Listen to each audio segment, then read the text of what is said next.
Pinabulaanan ni Pangulong Bongbong Marcos ang mga alegasyong pakikipagsabwatan umano niya sa Amerika para tugisin si Kingdom of Jesus Christ founder, Pastor Apollo Kibuloy. Payo pa ng Pangulo kay Kibuloy, humarap siya sa Senado at Kamara para madinig ang kanyang panig. At nakatutok si Ivan Mayrina.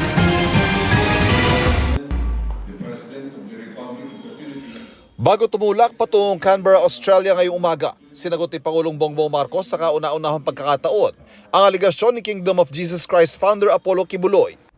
Ay kay Kibuloy nakikipagsabwatan ng Pangulo, si First Lady Liza Araneta Marcos at House Speaker Martin Romualdez sa Amerika laban sa kanya.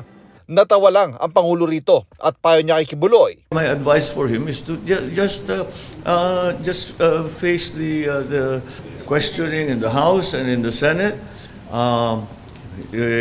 Marinig natin ang kanyang side para malaman natin kung ano ba talagang nangyayari dito. We're trying to be fair here in allowing him an opportunity and fora to make his case. So I think he should take advantage of it. Walang may gustong mag-assassinate sa kanya. Bakit siya i-assassinate? Wala namang ano yun. Why will anyone want to do that? Sinagot din ng Pangulo kung bakit niya gustong isabay sa 2025 midterm elections ang plebisito para sa economic tsa-tsa na isinusulong sa Kongreso. Kung paghihiwalay natin yung eleksyon at saka yung plebiscite, parang dalawang eleksyon yun eh. Napakamahal. Malaking savings para sa atin yun. Kaya yun pinag-aaralan namin mabuti. Sa pagbisita ng Pangulo sa Canberra sa Australia kasama sa inaasahang matatalakay ang sitwasyon sa West Philippine Sea. Bago siya umalis, nagpahayag ng pagkabahala ang Pangulo sa paglapit ng mga warship ng Chinese Navy sa Baho de Masinloc at paghara ng mga barkong pangisda ng China sa mga mangisdang Pilipino. It's worrisome. Dati Coast Guard lang ng China ang gumagalaw dun sa area natin.